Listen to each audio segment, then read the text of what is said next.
Otep, bien-aimés frères et sœurs, vous connaîtrez la vérité et la vérité vous affranchira. Ça, c'est pas moi qui le dis, c'est la Bible qui le dit. Mais moi, je vous dis mieux. Vous connaîtrez la vérité historique, notamment celle de vos ancêtres kémites, et vous aurez une vision globale de ce que c'est que la vraie souveraineté politique.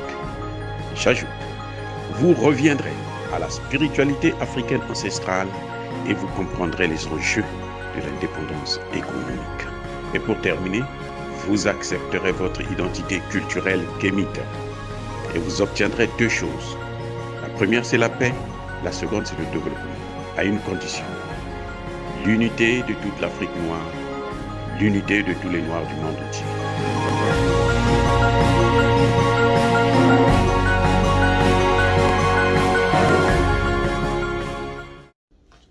Otep à tous, bienvenue sur la chaîne des panafricanistes, par essence, par conviction et par excellence. Celle des citoyens kémites par nécessité et obligation de combat.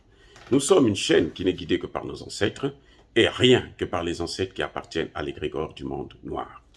Par conséquent, nous ne croyons en aucun Dieu venu de l'étranger. Toutefois, cette vidéo n'est aucunement destinée à inciter ni à la haine, ni à la violence, car nous menons un combat qui est d'abord et avant tout spirituel. Ensuite, il est politique, géopolitique et géostratégique contre l'impérialisme, le colonialisme, le néocolonialisme et l'endocolonat, sur la base du principe fondamental que nous avons hérité de nos ancêtres kémites, qui est celui de la Mahat, c'est-à-dire vérité et justice. Vous êtes donc en droit de connaître la vérité. Et nous avons l'obligation de vous dire la vérité, rien que la vérité, afin que justice soit rendue à l'Afrique. Et ça, c'est notre modeste contribution dans cette noble lutte en faveur de la souveraineté, la dignité et l'unité africaine. Et ça, c'est ce qu'on appelle le panafricanisme. Bien-aimés frères et sœurs, nous le savons, depuis le 29 juin dernier, donc il y a quelques jours, le mandat de la mission des Nations Unies au Mali, la MINUSMA, a été renouvelé. Mais ce mandat qui a été renouvelé est ambigu. Il porte les stigmates de son propre contraire. C'est-à-dire que c'est un mandat qui est contraire aux objectifs de l'ONU, qui est contraire à l'efficacité, qui est contraire à, si vous voulez, les principes fondamentaux, d'ailleurs, de l'Organisation des Nations Unies. Et ça, c'est pas moi qui le dis cette fois-ci. C'est le mandat, lui-même qui le dit. Je répète, c'est pas moi qui dis que ce mandat est un mandat sans fondement. Inutile encore, comme d'habitude. C'est ambigu plutôt. C'est-à-dire qu'on ne comprend pas pourquoi les Nations Unies ont renouvelé le mandat alors qu'ils comprennent, ils le disent, ils dénoncent. Ils dénoncent l'incompétence de l'Organisation des Nations Unies au Mali. Ah oui. Quand vous lisez le préambule, très long d'ailleurs, c'est tout un livre qu'ils ont rédigé, hein, par l'ambassadeur de France. Il a des problèmes avec le résumé, la notion de résumé des textes. Mais bon, on va faire fi de cela. Je dis tout simplement que quand vous lisez le préambule, vous vous dites, mais à quoi ça sert de renouveler un tel mandat? Et on comprend pourquoi il y a eu, comment dirais-je, l'abstention pour la première fois depuis 11 ans de la Russie et de la Chine. Parce que les mandats de la mission des Nations Unies au Mali ont toujours été adoptés à l'unanimité, c'est-à-dire que tous les pays membres du Conseil de sécurité, permanents et non permanents, ont toujours tous voté pour le renouvellement. Mais cette fois-ci, on a deux pays, et pas les moindres, qui sont membres du Conseil permanent de sécurité. C'est-à-dire que ce sont deux pays qui ont le droit de veto, le fameux droit de veto, la force de l'ONU de bloquer ou de stopper une résolution qui se sont abstenus, c'est-à-dire la Chine et la Russie. Ils ont dit, nous ne sommes pas là. Ça veut dire, l'abstention ici montre bien qu'ils ne soutiennent pas la résolution.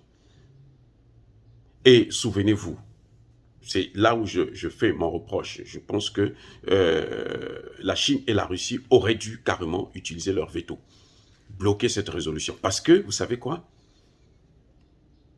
C'est avec une telle résolution que les pays de l'OTAN sont allés détruire la Russie, avec à leur tête les États-Unis et la France de Nicolas Sarkozy. La Libye a été déstabilisée par une résolution qui a été adoptée par l'ONU sans, avec, si vous voulez, la neutralité de la Russie et de la Chine. Parce que ces deux pays se sont abstenus, ils sont partis quand même et ils ont violé. Donc, je crains, et c'est pour ça qu'il faut être faire très attention. Il y a des très grands dangers qui suivent cette résolution. Le Mali n'est pas sorti de l'auberge encore. Et le ministre des Affaires étrangères espagnol l'a reconnu. Voilà pourquoi je reproche à la Chine et à la Russie de s'abstenir au lieu d'imposer leur veto, de bloquer la résolution. Parce qu'en Libye, la Chine et la Russie s'étaient abstenus.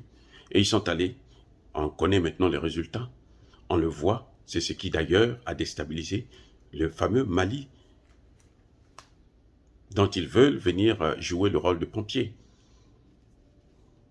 Donc, le problème est loin de là. Mais ce qui est important, c'est ces Nations Unies qui disent une chose et disent le contraire. Ou bien ils disent une chose et font carrément le contraire. Comme d'habitude, ce sont des experts dans la manipulation des populations. Les Nations Unies ont reconnu, ils ont fait le bilan de la MINUSMA. Donc, la mission des Nations Unies au Mali. Ils ont fait le bilan. Et ils reconnaissent l'incompétence des casques bleus.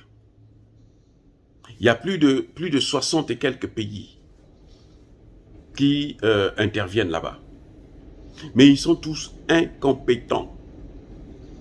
Les militaires, les casques bleus qu'on a envoyés au Mali depuis près de 10 ans sont mal formés. Ce n'est pas moi qui le dis, c'est le rapport, la résolution 2022-517 qui le dit. C'est pas moi. Il dit que ces militaires sont mal formés. Ils le reconnaissent. Mais pourquoi, mon Dieu, renouveler une telle mission quand vous savez que ce que vous avez envoyé pour comment dirais-je, mettre en application une résolution sont incompétents? Ça pose un problème. C'est une ambiguïté, c'est-à-dire qu'on ne comprend pas finalement les Nations Unies, qu'est-ce qu'ils veulent de l'Afrique. Parce que s'ils le disent au Mali, les résultats, quand on fait le bilan de la mission des Nations Unies au Centrafrique, c'est pareil. Au Congo démocratique, c'est pareil, l'incompétence. Ils sont au Congo depuis plus de 23 ans. Depuis au moins 1994, lors du génocide rwandais. Mais là, je parle, je pèse mes mots. Parce qu'ils sont là depuis l'époque de Lumumba. Ce sont les Nations Unies qui ont livré Lumumba à ces assassins. Voyez, donc les Nations Unies ils n'ont jamais apporté la paix. Comme qui disait, là où les Nations Unies passent, eh bien la paix trépasse. Ils n'ont jamais apporté la paix dans le monde. En tout cas, pas en Afrique. Citez-moi un seul pays africain où il y a eu intervention. En Somalie, l'échec total. En Éthiopie, échec. En Érythrée, échec. Au Soudan, échec. Au Mali, échec. Au Centrafrique, échec. Au Congo démocratique, échec. Il n'y a pas une seule mission des Nations Unies qui a réussi. En Haïti, échec. Aucune.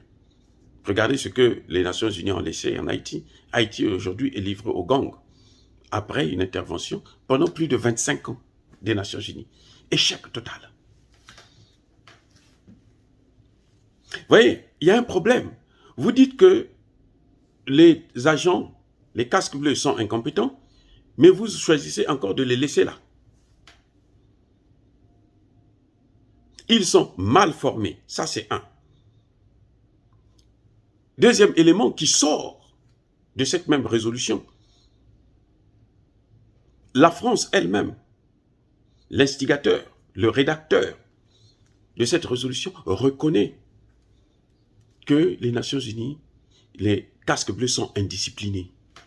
Ils ne respectent pas l'ordre. C'est-à-dire, ils ne respectent pas les objectifs même de la mission.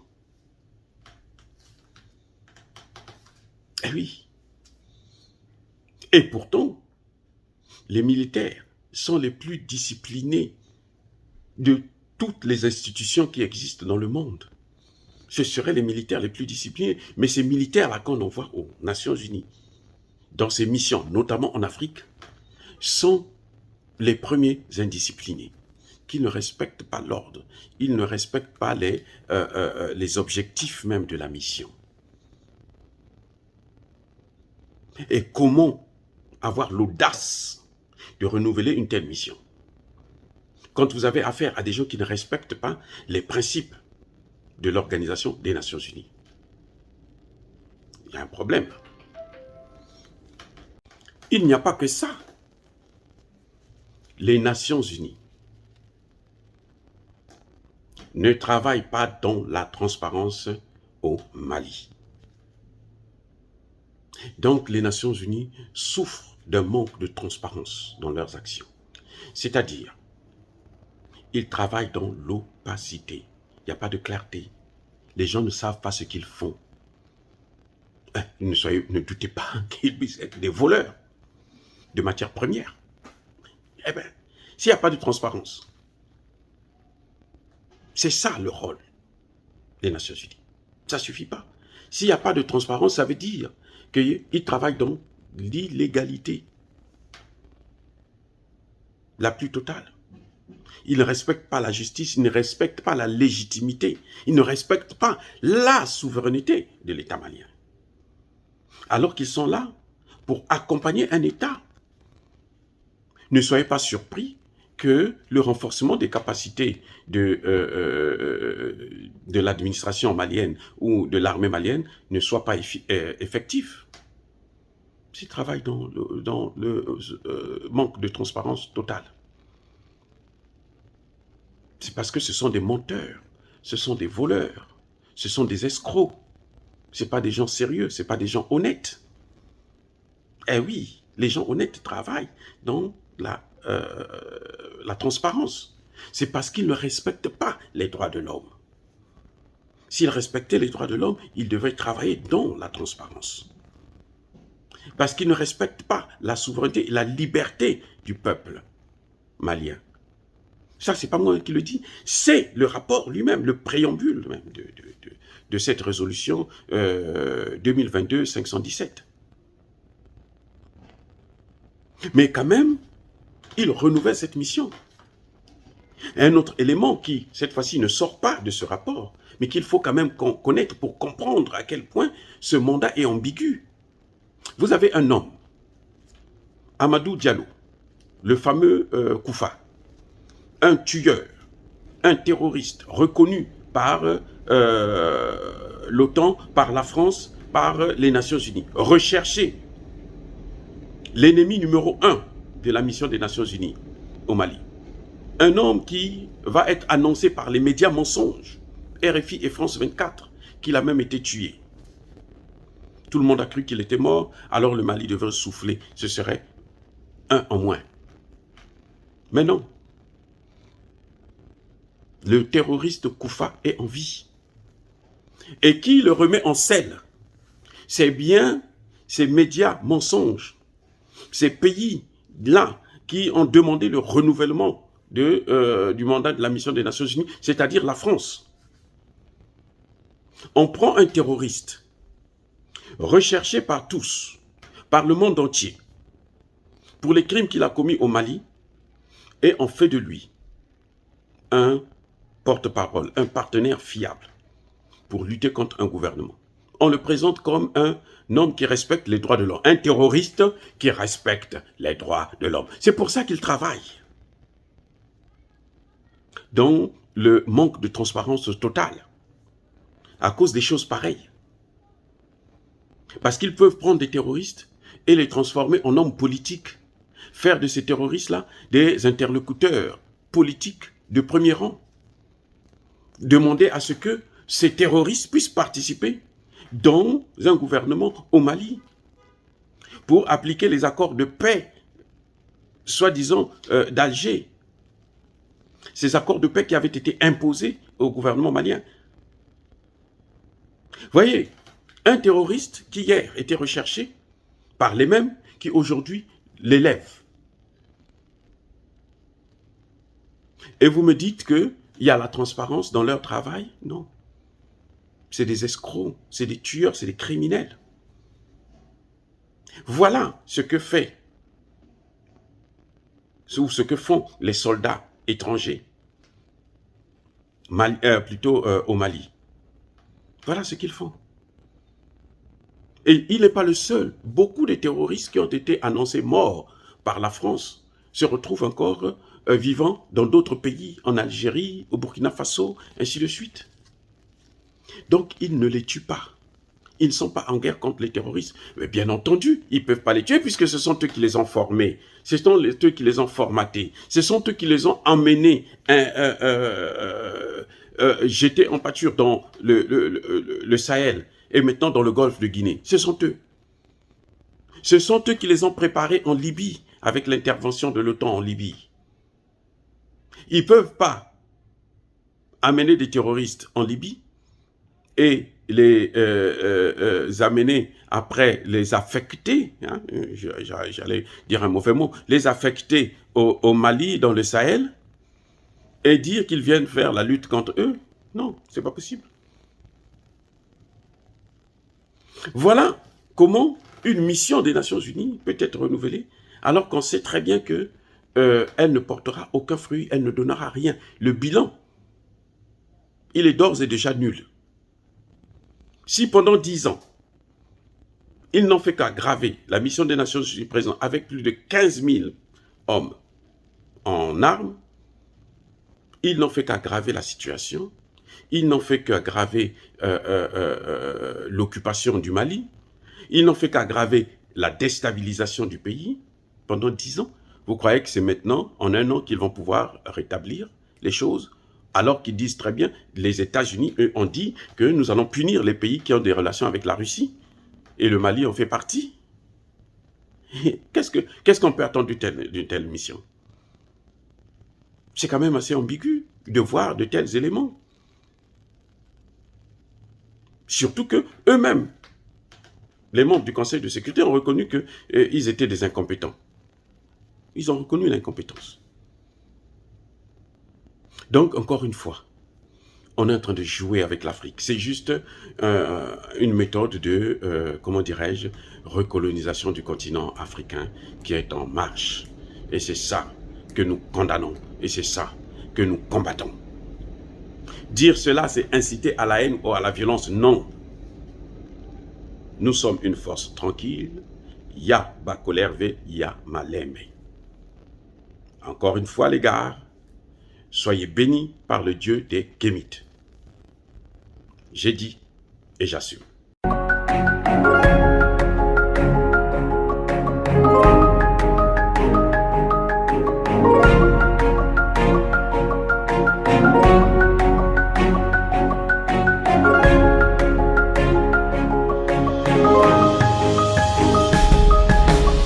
Eux, ils marchent par la foi et non par la vue.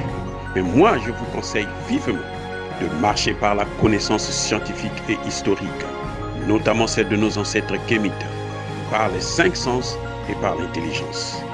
Otep, vive l'Afrique éternelle et que Dieu vous bénisse. Abou Apia.